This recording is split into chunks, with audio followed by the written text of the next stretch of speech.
Rais wa Marekani Donald Trump ametangaza kuongeza muda wa kuweza kusitisha vita na Iran ili tu kuweza kutoa nafasi kwa wawakilishi wa Iran kufikia pendekezo la pamoja la kuweza kusuluhisha mzozo uliopo.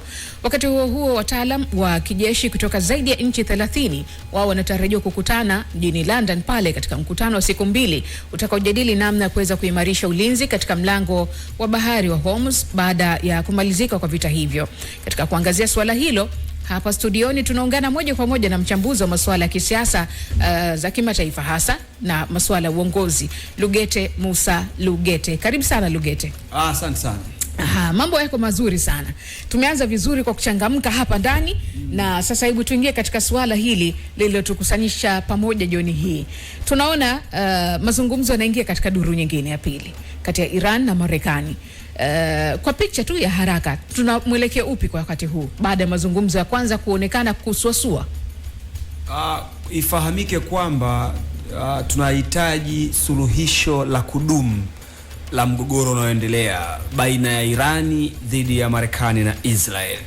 Walivyokutana tarehe 11 Islamabad, Pakistan kwenye raundi ya kwanza, ambapo waziri mkuu wa Pakistan Sharif Shahbaz na mkuu wa majeshi wa Pakistan Asimi Munir waliwaita pamoja viongozi wa Marekani na Irani kujadiliana namna muhimu ya kupata muafaka wa kudumu wa vita ya Irani. Lakini isivyo bahati ni kwamba Marekani haikwenda na wataalamu, ilienda na wanasiasa, kwa maana kwamba James David Vance, makamu wa rais wa Marekani, Jared Kushner, mkwe wa Trump, pamoja na Stephen Charles Witkoff, mjumbe wa Marekani kwenye masuala ya Mashariki ya Kati. Kwa walipofika pale walikaa karibu masaa 17 na hakuna cha msingi kilichojadiliwa ambacho kingeweza kuja na suluhisho la muafaka, kwa sababu mgogoro huu, dada yangu, una maana ya kwamba kila nchi haimuamini mwenzake na kila nchi imeweka masharti ambayo nchi nyingine haiwezi, inaona ngumu kuyakubali, ambapo kitaalamu inaitwa negotiation deadlock.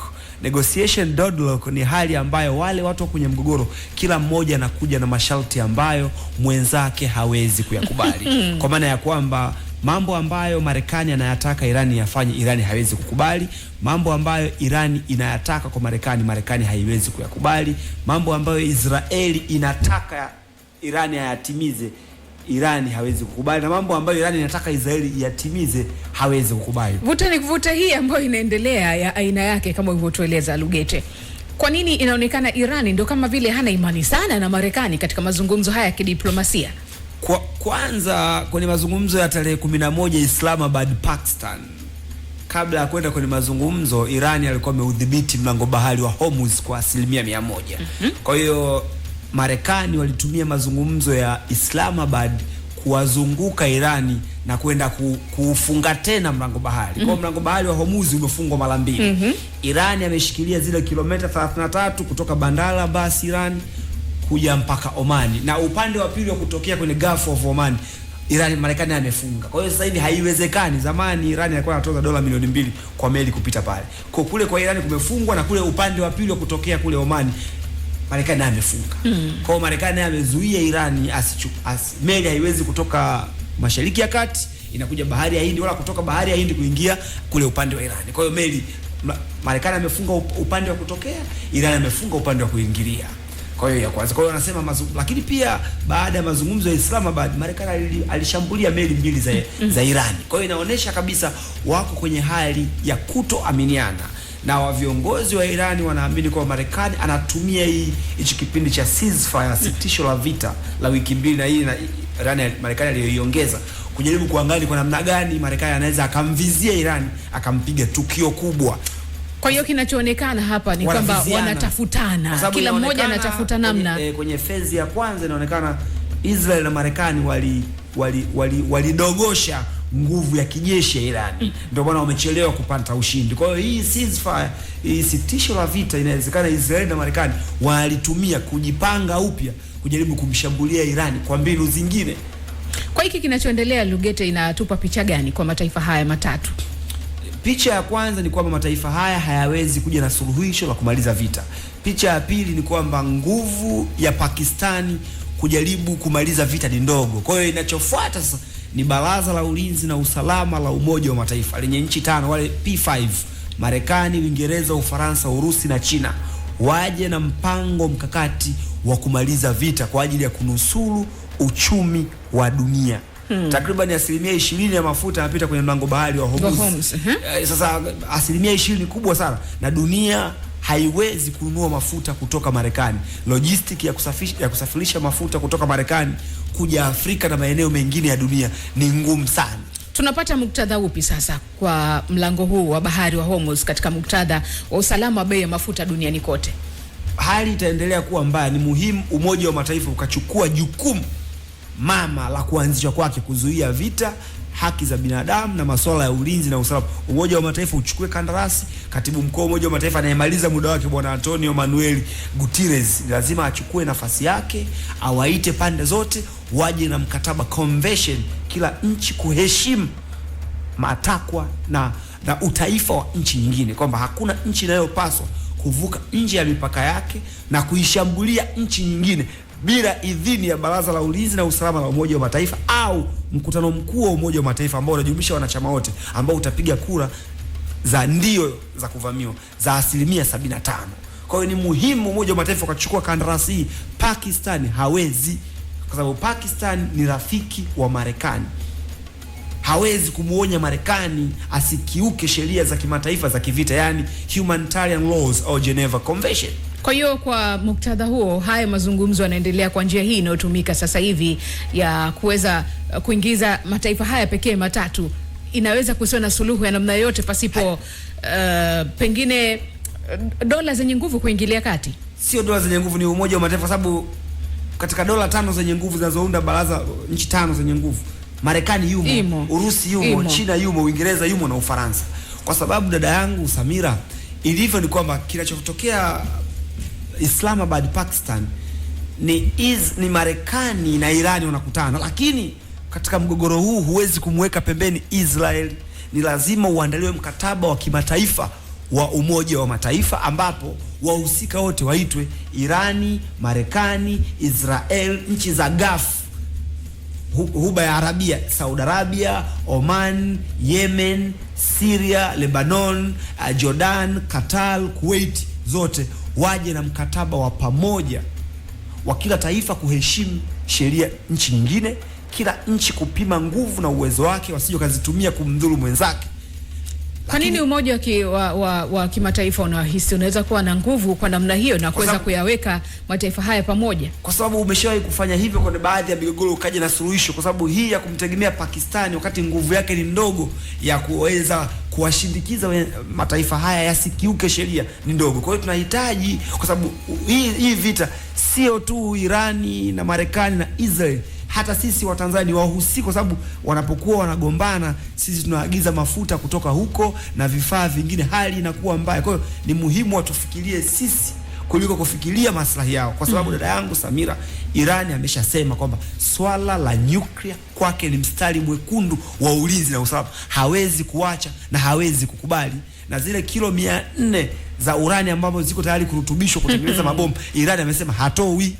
Irani amekataa kwamba hawezi, lazima ataendelea kuwaunga mkono washirika wake wa kikanda kama Hezbollah, Hamas, Jihad Palestina Movement, Houthi, Fatimiyud, PMF na makundi mengine. Lakini Irani naye anasema ni lazima Marekani aondoe kambi zake zote za jeshi zilizoko Mashariki ya Kati, kitu ambacho ni kigumu. Marekani hawezi kukubali. Irani anasema anataka vikwazo zaidi ya 2410 alivyowekewa tangu mwaka 79 viondolewe vyote, kitu ambacho Marekani hawezi kukubali. Kwa hiyo inaitwa negotiation deadlock, kwa maana ya kwamba kila mtu amekuja na terms and conditions ambazo mwenzake hawezi kuzikubali. Hatua hii haihitaji mediator kama Pakistan, tunahitaji Umoja wa Mataifa, kwa sababu nguvu yake ya kusimamia mikataba ya kimataifa ni kubwa. Lugete, Pakistani ina nafasi gani hasa katika kuhakikisha utekelezaji ule wa masuala ya kisheria na kimataifa pamoja na makubaliano? Kwanza, nchi za Kiislamu, Umoja wa nchi za Kiislamu walikaa kikao, walikutana na Riyadh, Saudi Arabia, wakakaa wakasema ni nchi 3 ndo wanaziamini zinaweza zikamuita Irani kwenye mazungumzo. Nchi ya kwanza ilikuwa ni Pakistan, nchi ya pili Uturuki kwa Erdogan, na nchi ya 3 ni Misri. Kura zimeenda za nchi za Kiislamu, wakasema Pakistani, kwa sababu baadhi ya wasomi wa Irani walisoma masuala ya nuclear kutoka Pakistani. Kwa Pakistani ndio ikapewa hiyo jukumu. Kama ikishindikana Pakistani, basi tukutane Uturuki. Kama ikishindikana Uturuki, tukutane Egypt, Misri kwa Abdel Fattah al-Sisi. Lakini inavyoonekana ni kwamba nguvu ya Pakistani kumuonya Marekani asikiuke yale makubaliano ya mazungumzo ya mwanzo, round phase 1 ya Islamabad, ni ndogo. Kwa mgogoro huu unahitaji ushikwe na Umoja wa Mataifa ambao ndio utakuwa suluhu pekee. Ndio tukapata suluhu, lakini kumtegemea Pakistani mwenyewe 35% ya bajeti ya jeshi la Pakistani linadhaminiwa na Marekani. Kwa hiyo ni ngumu sana Pakistani kuweza kumuonya Marekani. Israel Lugete ana nafasi gani hasa katika makubaliano yanayohusishwa tukihusisha Islamabad pamoja na Pakistan? Ndio maana nikasema hii vita ni kwamba Marekani analinda nguvu ya Israel Mashariki ya Kati. Marekani hataki Irani liwe taifa lenye nguvu. Anataka Israeli peke yake ndo awe na nguvu. Kwa hiyo hatuwezi kwenda Islamabad kama tutamwacha nje Israeli. Lazima Israeli aitwe, na Israeli na Irani tangu mwaka 79 hawana ubalozi. Yani ukienda pale Tel Aviv Israeli hakuna ubalozi wa Irani, na ukienda Teherani Irani hakuna ubalozi. Kwa hizi nchi mbili lazima zikae, kila mmoja alete vipengele, na muafaka siku zote, dada yangu Samira, sio wa siku moja, kwa sababu huu mgogoro huu una zaidi ya vipengele 150 vinatakiwa kufanyiwa kazi. Kuna masuala ya ulinzi, kuna masuala ya gesi, kuna masuala ya bahari, masuala ya nuclear, masuala ya vikwazo, masuala ya uhamiaji, masuala ya usalama. Kwa hiyo unatakiwa watu wakae wa draft mpango mkakati ambao una uwezo wa kupunguza vita. Mfano, mwaka 79 walitengeneza mpango mzuri sana unaitwa Camp David Accord Marekani. Rais wa Marekani Jimmy Carter, waziri mkuu wa Israel wa zamani Menachem Begin, pamoja na rais wa zamani wa Misri marehemu almarhum Anwar Mohammed al-Sadat, walitengeneza mkataba wa Camp David toka mwaka 79 mpaka leo. Misri na Israel hawajawahi kushambuliana, na wakati kwenye vita zote za mwaka 48 kati ya Israeli na Waarabu, Misri ndio alikuwa kinara, anawaongoza Waarabu kwenda kumpiga Myahudi. Mwaka 78, vita ya mwaka 56, mwaka 67 na mwaka 73. Lakini walivyokuja na mpango wa mwaka 79 ulitengeneza hali ya kuheshimiana kati ya Israel pamoja na Misri. Na sasa hivi inabidi utengenezwe mpango na mkataba wa kuheshimiana kati ya Israel na Irani, kwa sababu nchi zingine za Mashariki ya Kati za Kiislamu kama Saudi Arabia, Qatar, Oman, Bahrain, Kuwait, Umoja wa Falme za Kiarabu na Israel kwamba hawawezi kushambuliana. Ndio maana nchi hizo zinaonekana kuwa na amani. Kwa ni muhimu Umoja wa Mataifa kwa kushirikiana na Israel na Marekani na Iran na mataifa yote ya Mashariki ya Kati waje na mpango wa kuheshimiana. Ukimya wa Umoja wa Mataifa kupitia sakata hili ambalo limejitokeza na sasa hivi inaelekea katika awamu ya pili ya mazungumzo, unahisi ni nini ambacho kimechelewa, ikiwa inaaminika kabisa kwamba wao wana nguvu zaidi ya kuweza kuunganisha mataifa haya na kupatikana wala usuluhu juu ya hili jambo? Moja kati ya udhaifu mkubwa wa Umoja wa Mataifa kwa sasa hivi, changamoto kubwa ni pale mataifa yenye nguvu yanapokiuka sheria za kimataifa, hasa yale mataifa matano, yani Uingereza, Ufaransa, Marekani, Urusi na China. Mwaka 2022 mwezi Februari tulishuhudia Urusi anaivamia Ukraini. Ukraini ni mwanachama wa Umoja wa Mataifa, ana haki zake kama taifa, ana misingi ya kutambuliwa na kuheshimiwa. Umoja wa Mataifa haukuweza kuzuia. Umoja wa Mataifa umeshindwa kuzuia Marekani alipofanya vurugu kwenye mataifa mbalimbali, hata kwenda kumchukua na Maduro. Ni kinyume na Umoja wa Mataifa. Nicolas Maduro alitakiwa akamatwe kwa hati ya Umoja wa Mataifa, hasa baada ya wanachama kupiga kura na kupata 75% ndio akamatwe. Kitendo cha nchi moja kuvuka mipaka yake kwenda kumteka rais wa nchi nyingine haikubaliki, na kwenda kumshtaki kwa sheria za nchi nyingine haikubaliki. Umoja wa Mataifa umeshindwa kuzuia pale mataifa yenye nguvu kiuchumi na kijeshi, hasa yale yanayotoka kwenye Baraza la Ulinzi na Usalama la Umoja wa Mataifa, zile nchi tano, yanapokiuka sheria za kimataifa. Umoja wa Mataifa umeonyesha nia na nguvu kwa mataifa madogo ambayo inayamudu na kuyasaidia. Nitakupa mfano. 85% ya taasisi za Umoja wa Mataifa zinategemea bajeti kutoka Marekani. Ni ngumu sana Umoja wa Mataifa kumuonya Marekani anapokuwa amekiuka sheria, kanuni za kimataifa ambazo yeye mwenyewe amezisaini na kuapa kuzilinda. Marekani amewahi kuiwekea vikwazo Mahakama Kuu ya Umoja wa Mataifa, ICC, kule Uholanzi, baada ya ICC kufungua mashtaka dhidi ya viongozi wa Israeli na kufanya uchunguzi. Kwa hiyo tunaona kabisa tunahitaji Umoja wa Mataifa urejee kwenye misingi yake ya kutuliza vurugu. Kila mmoja akiamua kujichukulia sheria mkononi, hii dunia itakuwa si sehemu salama, haitatawalika. Kwa mantiki hiyo, Lugete, maanake ni kitu ambacho kiko wazi unachokizungumza, Umoja wa Mataifa kutokuwa na nguvu katika mataifa haya makuu. Na tunaona huu mgogoro unahusisha mataifa makuu. Antonio Guterres yuko katika kipindi chake cha mwisho kuondoka madarakani hivi sasa. Kwa hiki ambacho kinaendelea, unahisi anaweza kuwa na nguvu ya namna ipi kwa nyakati kama hizi kuweza kukusanya mataifa haya pamoja na kufanyika kwa mazungumzo kama unavyotueleza? Na heshima yake Antonio Guterres imeshuka kwa sababu katika uongozi wake kuna migogoro zaidi ya 15 ya mataifa kujichukulia sheria mkononi. Kwa hiyo ili aweze kuondoka na kuacha heshima, ni muhimu sana atoke amemaliza hii tandawi na sintofahamu ya Mashariki ya Kati kwa kuita mkutano mkuu wa Umoja wa Mataifa mwezi Septemba.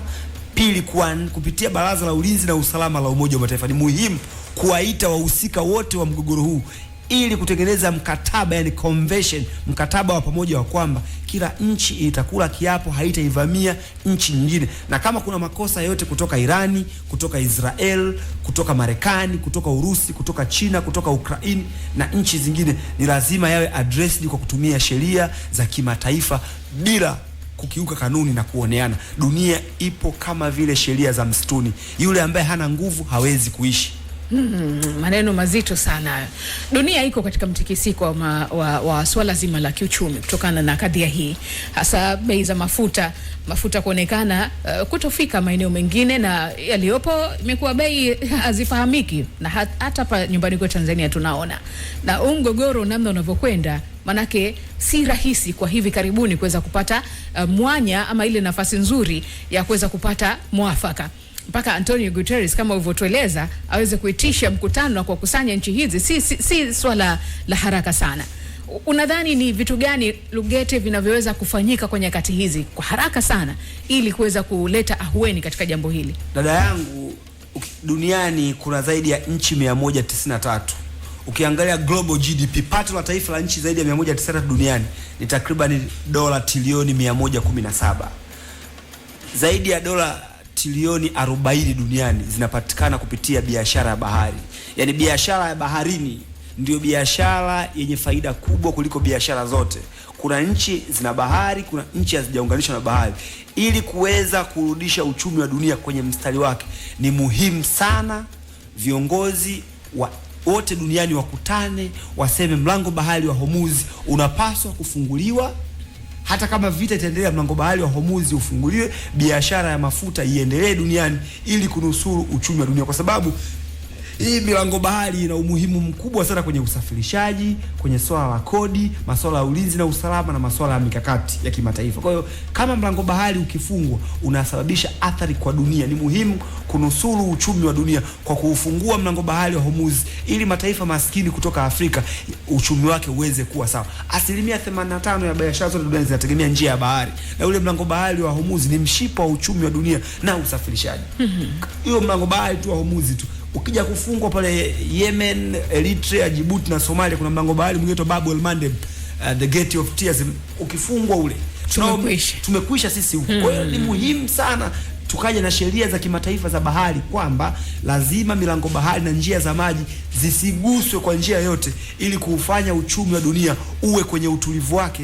La sivyo mataifa maskini tutaingia kwenye madeni makubwa, tutakuwa tunanunua mafuta kwa gharama kubwa, gharama za maisha zitapanda, ajira zitapungua na viwanda vingi vitakufa, na hatimaye mamafia wachache watamiliki soko la mafuta na watapanga bei na watadhibiti uchumi wa dunia na watakuwa na uwezo wa kuziweka serikali madarakani. Wazungu wanasema in any crisis the tycoons and mafias create artificial scarcity in order to ensure super profit maximization. Kwa kuna watu wachache wanatengeneza artificial scarcity ili kuweza kujinufaisha kiuchumi duniani, na hiyo ni mbaya sana kwa watu ambao hawana uwezo wa kushindana na hao tycoons na mamafia duniani ambao wako kwenye magenge ya mafuta duniani. Kwa hiyo dunia haiko salama, kwa sababu tunahitaji Umoja wa Mataifa, tunahitaji mataifa yote duniani yawe committed kuhakikisha kwamba njia za anga zinakuwa wazi, njia za usafiri wa bahari na mfumo wa mnyororo wa nishati hauingiliwi na mambo yoyote ya kisiasa, ili kuufanya uchumi wa dunia uwe katika njia iliyonyoka bila kupitia vizuizi na vikwazo vyote vya kimataifa. Kwa hili linaloendelea kati ya nchi hizi tatu, kuna nchi yoyote ambayo inaonekana kuwa na manufaa zaidi kwa huu mgogoro unaoendelea? Vita siku zote haina mshindi wala mshindo, na vita hii kila mmoja amepata madhara kutoka kwa mwenzake. Nina uwezo wa kuhitimisha kwa kusema kwamba vita hii ni sare kwa pande zote.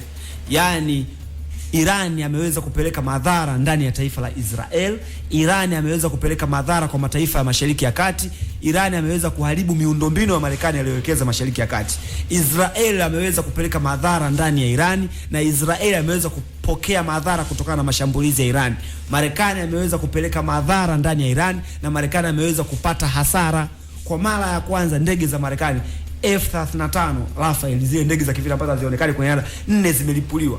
Marekani amepoteza ndege, amepoteza fedha, amepoteza kambi zake za jeshi. Vita hii kila mmoja amepata madhara. Ndio maana tunasema vita siku zote haina mshindi wala mshindwa, ila amani inanufaisha watu wote duniani. Ni muhimu sana mataifa haya yakaheshimu sheria za kimataifa, mataifa haya yakajikita kwenye misingi ya itifaki na mahusiano ya kimataifa, ili dunia iweze kuwa salama kwa kila mtu.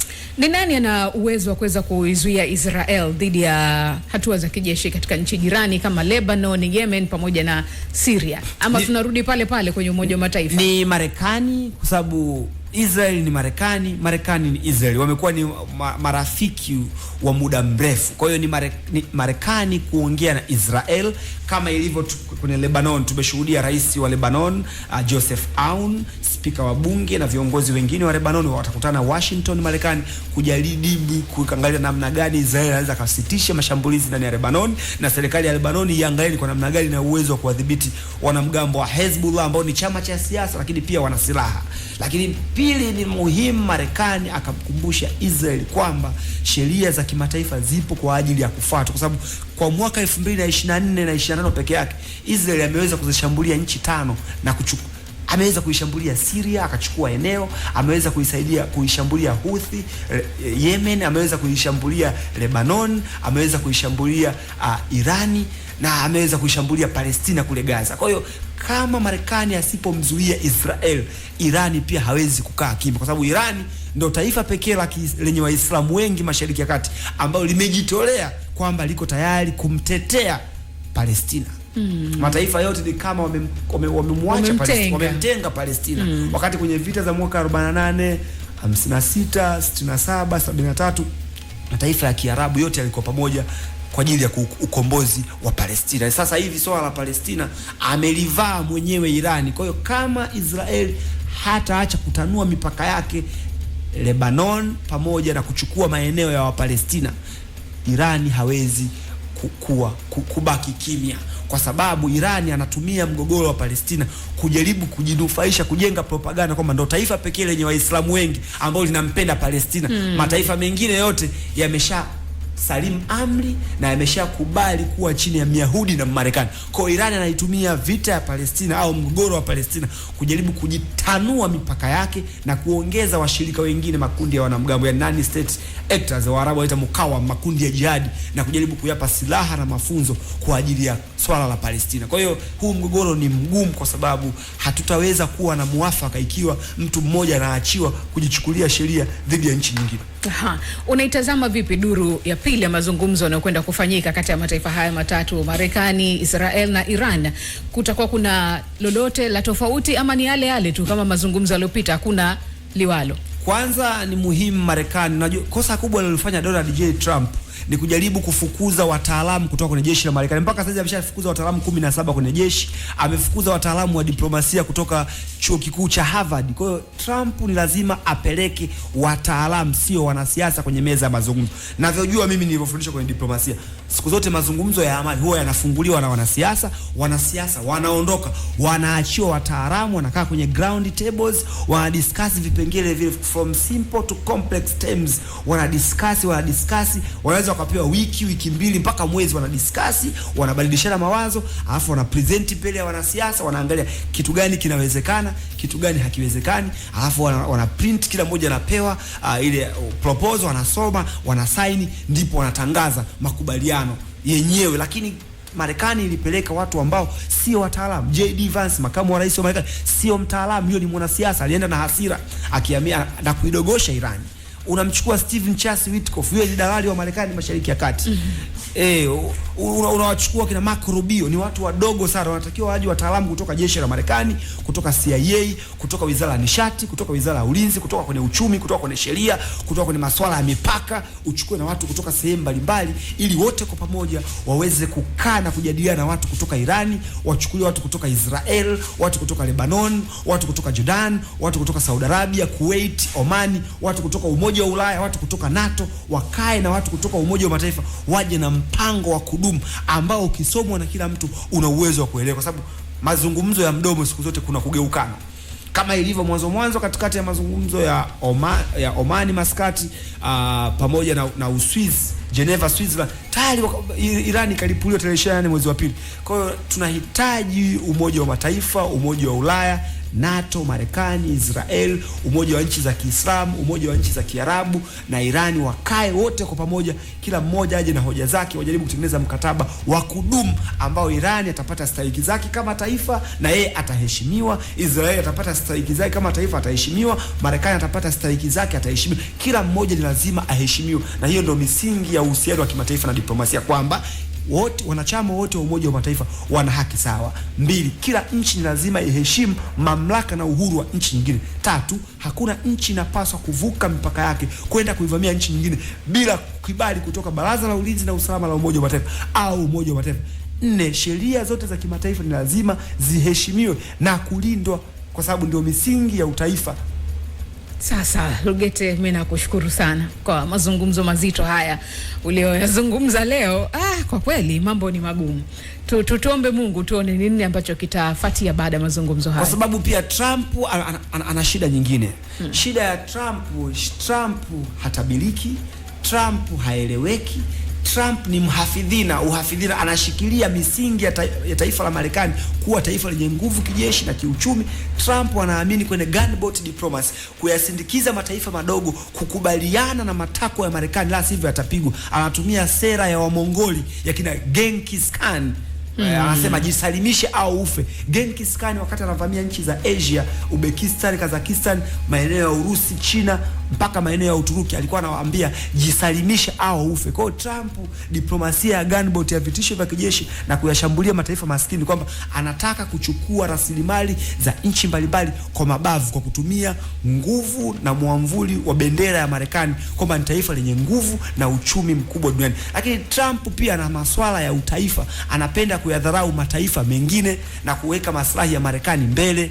Kwa haya ambayo unasema Lugete, ukitazama Donald Trump, hatima yake ya kisiasa itaathirika kwa namna ipi, hasa tukizingatia juu ya mzozo huu kuelekea uchaguzi ujao? Kwanza kuna uchaguzi mdogo unakuja itwa mid election mwezi Novemba mwaka huu, na chama cha Trump kwa kweli kinapitia hali ngumu sana, ukosoaji. Baadhi ya watu wanajiuzuru ndani ya taifa la Marekani, wanaona kabisa pesa nyingi ya Marekani imepotea nchini Iran na ushindi haupatikani. Trump alidogosha ile akiambia anaweza kwenda leo na kesho akafanya kila kitu na akabadilika na akapata sifa duniani. Kwa Trump anakwenda kupata ukosoaji mkubwa kwenye uchaguzi wa mwezi Novemba mwaka huu mdogo, na chama cha Democrat wakina Barack Obama, wakina Kamala Harris, wakina Bernie Sanders, wakina Chuck Schumer wanasukuma kete ya kumdondosha Trump.